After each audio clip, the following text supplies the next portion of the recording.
Shalom à vous, bien-aimés dans les Seigneurs, nous vous saluons. Moi, c'est le pasteur David, de la vie des dieux pour vous servir. Dans notre série de cette fois-ci, nous voulons parler de la prière.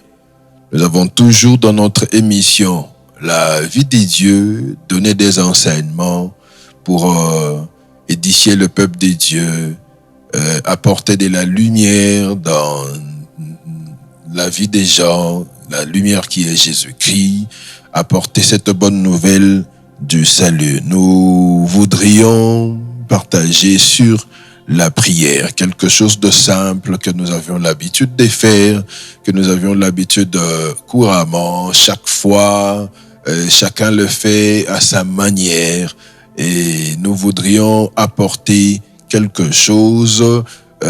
Nous ne sommes pas là pour corriger certaines choses ou pour corriger d'autres personnes, mais nous apportons des enseignements qui peuvent être de rappel pour les enfants des dieux et aussi apporter quelque chose de nouveau. J'ai toujours dit, moi je crois, que la parole des dieux n'a jamais été une histoire, bien qu'on trouve dans la Bible des histoires où on parle de telle ou telle personne qui est passée, mais les dieux qui a travaillé avec ces personnes est le même hier, aujourd'hui et éternellement, et la parole des dieux est toujours d'actualité. Alors nous voudrions parler de la prière cette fois-ci. Nous allons lire la Bible dans Matthieu chapitre 26, le verset 40 et 41. Matthieu chapitre 26, 40 et 41, la Bible dit ceci: « Et il vint vers les disciples qu'il trouva endormis, et il dit à Pierre, « Vous n'avez donc pu veiller 1 heure avec moi. Veillez et priez, afin que vous ne tombiez pas dans la tentation. L'esprit est disposé, mais la chair est faible. » J'ai dit, nous parlons de la prière. Nous allons parler de la prière. Mais avant toute chose, je voudrais dire, c'est que la prière n'est pas.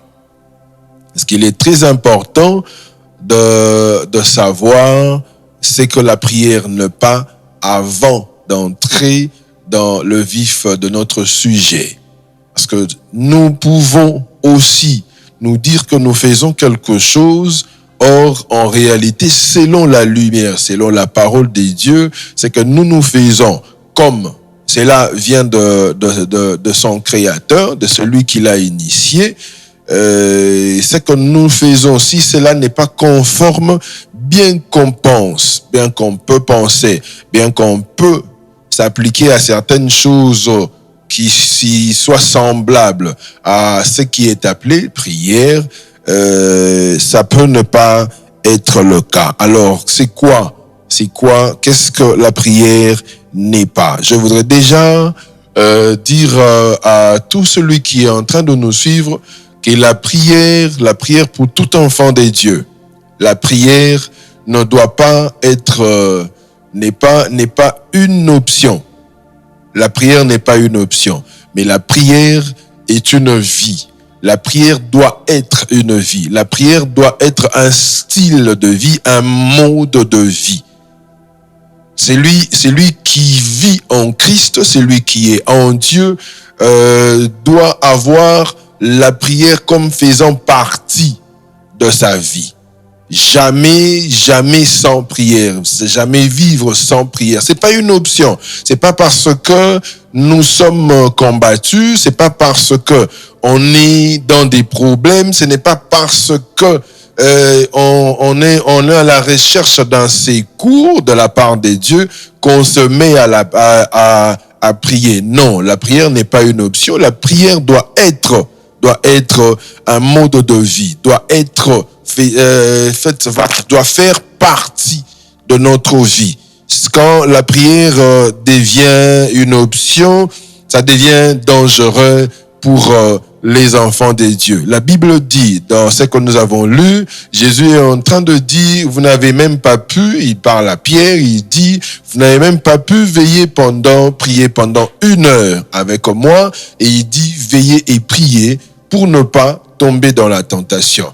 Et quand la prière reste une option pour un enfant des dieux, quand la prière n'est pas une vie, un style de vie, l'enfant des dieux va se retrouver continuellement dans ce piège de la tentation. Parce que Christ dit, il est en train de recommander la prière pour ne pas tomber dans la tentation. Donc c'est lui qui ne fait pas de la prière sa vie, un mode de vie, un style de vie, une vie, quelque chose qui fait partie de lui, qui s'est dit qu'il ne peut pas vivre, il lui est impossible de vivre sans la prière. Il sera continuellement, il sera comme les genres de chrétiens qui sont continuellement en train de tomber, de se relever, même s'il est écrit, les justes tombera cette fois et Dieu le relèvera. Cela ne veut pas dire que l'enfant de Dieu doit se mettre à tomber continuellement et rester dans ce même stade chaque fois et puis se dit je veux me relever. Le péché avile la personne. Donc, pour ne pas tomber, c'est recommandé par Christ, la prière ne doit pas être une option. La prière, je voudrais dire une chose, rajouter dans ce que la prière n'est pas. La prière, bien-aimé dans les Seigneurs, ça peut choquer certaines personnes. La prière n'est pas puissante. La prière n'est pas puissante. C'est le nom de Jésus. C'est dans le nom de Jésus qu'il y a la puissance. Jésus dit, demandez toutes choses, tout ce que vous demanderez en mon nom. C'est écrit dans la Bible. Il dit tout ce que vous demanderez en mon nom. Il n'a pas dit comme il y a des interprétations où on donne même certaines paroles, on attribue certaines choses à la Bible. J'ai entendu un frère dire celui qui est capable de prier est capable de tout. Je me suis seulement posé la question, qu'est-ce qu'il y a dans ce tout-là? Capable de tout. Et on dit tout. Qu'est-ce qu'il y a dans le tout? C'est lui qui est capable de prier et capable de tout. Capable de voler, capable de tricher, capable de tout. On parle de tout, sans pour autant définir. Donc la prière, je disais, la prière, il n'y a pas de puissance dans la prière, mais il y a la puissance. Il y a de puissance dans le nom de Jésus. C'est pour ça que Jésus dit que ce que nous demanderons en son nom, le Père nous l'accordera. La prière n'est pas puissante. La prière n'est pas non plus un corvée. La prière ne doit pas être non plus un corvée. Je reviens avec ce que j'ai dit, la prière il n'y a pas de puissance dans la prière. Si, dans la prière, il y avait une puissance, s'il y avait la puissance dans la prière, sans pour autant parler du nom de Jésus, sans pour autant faire cette prière au nom de Jésus-Christ, les gens, le secteur qui prie plus que les enfants des dieux dans des heures et de moments précis de la journée, où la prière est obligatoire, ces gens-là seraient plus puissants que les enfants des dieux. Or, il n'y a pas plus puissant que celui qui est porteur du Christ, celui qui prie au nom de Jésus. Parce que simplement, il y a seulement de la puissance dans le nom de Jésus-Christ et non dans la prière. Donc, la prière n'est pas puissante. La prière n'est pas non plus un corvée. Ça ne peut pas être obligatoire. Ça ne peut pas être obligatoire. La Bible dit, je le prends juste à ce niveau-là, sans pour autant entrer dans son contexte, poussé par l'esprit que les hommes ont parlé de la part des dieux. Prier doit être quelque chose qui monte librement dans le cœur. C'est l'esprit des dieux qui dépose en nous ce désir de nous approcher, de prier, de chercher Dieu dans la prière. Ce n'est pas un corvée, ce n'est pas quelque chose de forcé. Si la prière devient quelque chose de forcé ou un corvée, la prière ne produira pas des résultats parce que cela ne vient pas de l'esprit, non seulement de l'esprit de Dieu, ce n'est pas l'esprit de l'homme qui prie, qui entre en contact avec l'esprit de Dieu. Bien-aimés dans les Seigneur, sachez-le bien que la prière n'est pas un corvée. Chers parents même, N'efforcez pas vos enfants à prier, mais apprenez à vos enfants à aimer Dieu et à chercher Dieu. Parce que il y a de ceux qui le font. On prive certaines choses aux enfants pour les pousser à prier. On dit non, si tu ne pries pas, si tu ne viens pas à la prière, si tu ne fais pas ceci, non. En fait, l'enfant deviendra hypocrite.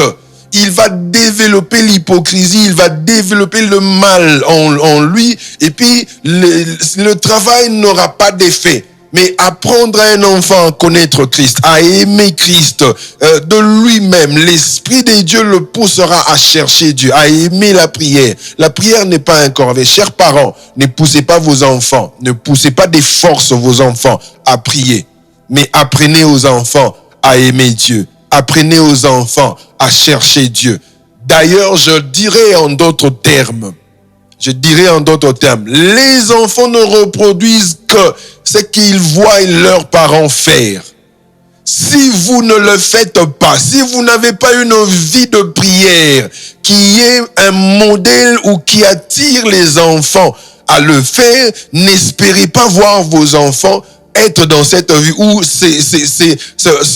ou plonger dans cette vie, à moins que ce soit une grâce divine, à moins que ce soit Dieu. Et puis cet enfant-là, quand un enfant vit dans une maison où il n'y a pas de vie de prière, où la vie de prière n'est pas quelque chose d'habituel, où les gens ne sont pas dans cette atmosphère, quand vous voyez un enfant d'une famille pareille, aimer la prière, ça veut dire qu'il a appris ça à l'extérieur. Il a aimé ça d'une autre personne. Il a vu ça chez une autre personne et puis il a été attiré. Il a appris d'une autre personne. Donc, ça ne peut pas être un corvée. Bien-aimés, chers parents, là, je suis en train de m'adresser aux parents. On ne force pas un enfant à devenir chrétien. On ne force pas un enfant à chercher Dieu, mais on lui montre cette voie. Voilà pourquoi la Bible dit, apprenez à vos enfants à suivre les voies de l'Éternel. Même quand ils seront grands, ils ne s'en détourneront pas. C'est pas un corvée. La prière, en fait, en parlant de corvée, je voudrais donner un exemple. J'ai évolué quelque part où nous avions l'habitude de prier beaucoup plus la nuit. Quand il était minuit, on doit se lever et prier. Commencer la prière, deux fois même pendant toute la nuit, de minuit à 5 heures. Quand j'étais plus jeune que ça, j'avais l'habitude, je le faisais, étant aussi ignorant, bien que cela a été aussi pour moi une formation. Ça m'a aidé, évidemment. Mais une fois, j'étais en train de travailler pendant la nuit, j'avais besoin de la connexion Internet, et un ami qui était à l'étranger, qui me voit en ligne et qui m'écrit, il me dit, toi, à 7 heures, tu es en ligne, tu es connecté. C'est étrange, tu vois comment tu es perdu. Je lui ai retorqué, je lui ai donné le passage de la conversation de Jésus, entre Jésus et la femme samaritaine. J'ai dit, l'heure n'est plus. Moi, j'ai dit, l'heure n'est plus. L'heure vient et cette heure était venue et déjà là où les vrais adorateurs, j'ajoute, où les vrais chercheurs, les vrais hommes des prières ne les feront pas seulement à la montagne, non seulement à des heures précises ou calculées, mais à des moments où le Saint-Esprit les convainc de chercher Dieu. Parce que ce n'est pas un corvée. Ce n'est pas un corvée. Il n'y a pas une heure précise pour chercher Dieu. Il n'y a pas un temps précis pour chercher Dieu. Dieu a dit, cherchez-moi pendant que je me trouve. La Bible dit, cherchez l'Éternel pendant qu'il se trouve. Donc, il y a une liberté. La prière n'est pas un corvée, bien-aimé. La prière n'est pas non plus un moyen de pression sur Dieu.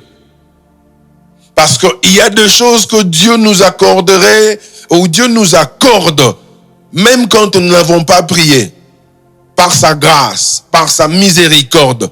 Et ce n'est pas parce qu'on est nécessairement parfait Il y a des choses que Dieu ne nous accorde pas seulement parce qu'on a prié. C'est pas un moyen de pression. C'est pas un moyen de pression. La prière ne peut pas être un moyen de pression. D'ailleurs, Dieu ne se soumet pas.